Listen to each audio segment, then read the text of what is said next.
Gracias amigos por acompañarme en un nuevo episodio. Veremos hoy la segunda parte de la doctrina del sacrificio eficaz de Cristo, en nuestra serie de introducción a las doctrinas de la gracia. Cuando vemos en la Biblia las palabras de Jesús, podemos llegar a la conclusión de que, en efecto, Cristo se entregó a sí mismo por sus escogidos. De hecho, vamos a estudiar el capítulo 17 del Evangelio de Juan. En él leemos una oración intercesora de Jesús que ocurrió antes de ser él sacrificado, y también leemos la intención del Padre al enviar a su Hijo. En el verso 2 leemos: como le has dado potestad, como el Padre le dio potestad al Hijo, sobre toda carne, para que dé vida eterna a todos los que le diste. Verso 4: yo te he glorificado en la tierra, he acabado la obra que me diste que hiciese. Cristo tiene toda potestad sobre toda carne, sobre toda persona. Por lo tanto, nadie puede resistir lo que es la voluntad de Cristo. Además, el texto dice que Cristo da la vida eterna a todos los que el Padre le ha dado. Y ojo, la frase, los que me diste, la leemos al menos 7 veces en este capítulo. Podríamos preguntar, ¿por qué Cristo no salvó a toda la humanidad? La respuesta es simplemente porque no era la voluntad del Padre. En el verso 6 dice: he manifestado tu nombre a los hombres que del mundo me diste. Tuyos eran, y me los diste, y han guardado tu palabra. En el verso 9, yo ruego por ellos, no ruego por el mundo, sino por los que me diste, porque tuyos son. Si Cristo vino a salvar al mundo entero, ¿por qué no oró por todos y solamente se limitó a orar por los elegidos? Verso 11, y ya no estoy en el mundo, mas estos están en el mundo, y yo voy a ti. Padre Santo, a los que me has dado, guárdalos en tu nombre, para que sean uno, así como nosotros. Verso 12, cuando estaba con ellos en el mundo, yo los guardaba en tu nombre. A los que me diste, yo los guardé, y ninguno de ellos se perdió, sino el hijo de perdición, para que la escritura se cumpliese. Verso 20, mas no ruego solamente por estos, sino también por los que han de creer en mí por la palabra de ellos. Cristo tiene el poder para preservar y guardar a todos los que el Padre le da. Y no solo estaba orando por los discípulos, sino que esta oración se hizo extensiva. Verso 24, Padre, aquellos que me has dado, quiero que donde yo estoy, también ellos estén conmigo, para que vean mi gloria que me has dado, porque me has amado desde antes de la fundación del mundo. Cristo ora para que estén con Él para siempre aquellos que el Padre le dio. Y nosotros creemos y sabemos que nuestro destino eterno está seguro, está garantizado en Jesucristo. Sin embargo, aún pese a las palabras de Jesús, hay quienes pueden preguntar cómo podemos interpretar versos como el siguiente, 1 de Juan capítulo 2, verso 2, y Él es la propiciación por nuestros pecados, y no solamente por los nuestros, sino también por los de todo el mundo. El verso dice claramente, todo el mundo. En primer lugar, debemos entender lo que significa la palabra propiciación. Y propiciación significa apaciguar la ira. Según este verso, la ira de Dios está apaciguada. Pero si la ira de Dios está apaciguada para toda la humanidad, en el mundo entero, ¿qué explicación podríamos dar a todos aquellos versos en los que se habla de la ira de Dios contra el pecador? Hay una frase que se usa mucho: Dios ama al pecador, pero aborrece el pecado. No es el pecado el que se va al infierno, es el pecador. No es el pecado el que se condena, es al pecador.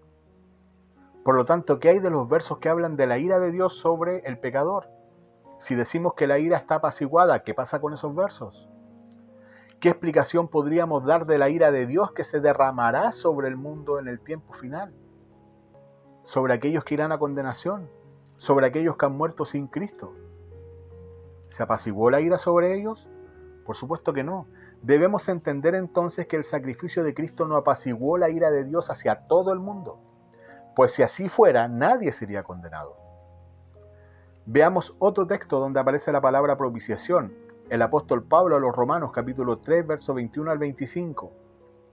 Pero ahora, aparte de la ley, se ha manifestado la justicia de Dios testificada por la ley y por los profetas, la justicia de Dios por medio de la fe en Jesucristo, para todos los que creen en Él. Porque no hay diferencia por cuanto todos pecaron y están destituidos de la gloria de Dios, siendo justificados gratuitamente por su gracia mediante la redención que es en Cristo Jesús, a quien Dios puso como propiciación por medio de la fe en su sangre, para manifestar su justicia, a causa de haber pasado por alto en su paciencia los pecados pasados.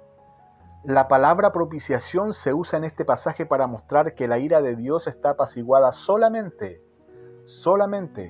hacia los que son justificados por la fe en Cristo. ¿Y quiénes son justificados por la fe en Cristo?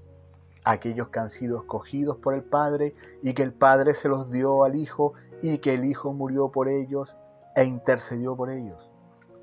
Por lo tanto, podemos interpretar que en 1 de Juan capítulo 2, verso 2, el apóstol está diciendo que la ira de Dios es apaciguada hacia los hermanos a los cuales él le escribe, y también hacia todos los hermanos en el mundo entero. De lo contrario, llegaríamos inevitablemente a la conclusión de que todos serán salvos, porque Dios no está enojado con nadie y su ira ya fue calmada. Por otra parte, es necesario comprender que esta epístola se dirige a los cristianos judíos. El apóstol Juan era reconocido por los demás apóstoles por haber sido enviado a los judíos, o como les llama el apóstol Pablo, a la circuncisión. Lo leemos en Gálatas capítulo 2, verso 9. Y reconociendo la gracia que me había sido dada, Jacobo, Cefas y Juan, que eran considerados como columnas, nos dieron a mí y a Bernabé la diestra en señal de compañerismo, para que nosotros fuésemos a los gentiles y ellos a la circuncisión. Pablo y Bernabé como apóstoles y a trabajar con los gentiles. Jacobo, Cefas, que es Pedro, y Juan a trabajar con los de la circuncisión, a trabajar con los judíos, con los israelitas.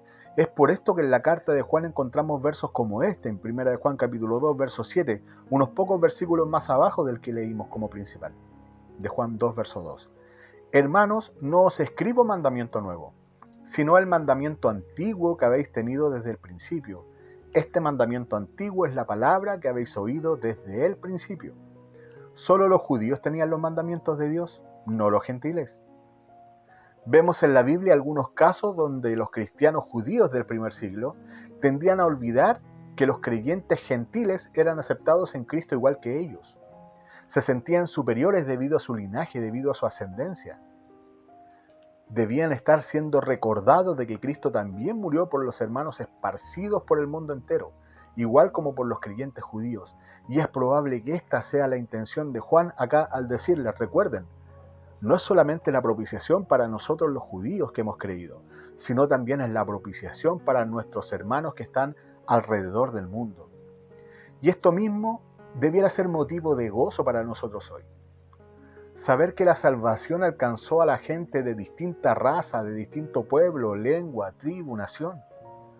Dios en su propósito eterno quiso hacer extensiva esta salvación y llamó pueblo al que no era pueblo.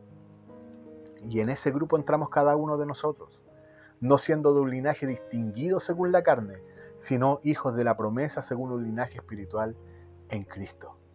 Él es la propiciación por los pecados de los judíos que han creído en Cristo, pero también es la propiciación por los de todo el mundo que han creído en Cristo, que han sido escogidos por Él. Por ellos vino Cristo. Oramos. Padre amado, si tu plan eterno no hubiese sido extender esta salvación a diversos elegidos de entre muchas naciones, jamás habríamos llegado a conocerte. Pero tu gracia, amor y misericordia nos escogió, nos dio vida para la alabanza de tu glorioso nombre, Señor. Gracias por Cristo, quien nos ha justificado, y gracias por el Espíritu Santo, la garantía de nuestra profesión. Amén. Gracias, amigo, por ver este video. Que Dios te bendiga.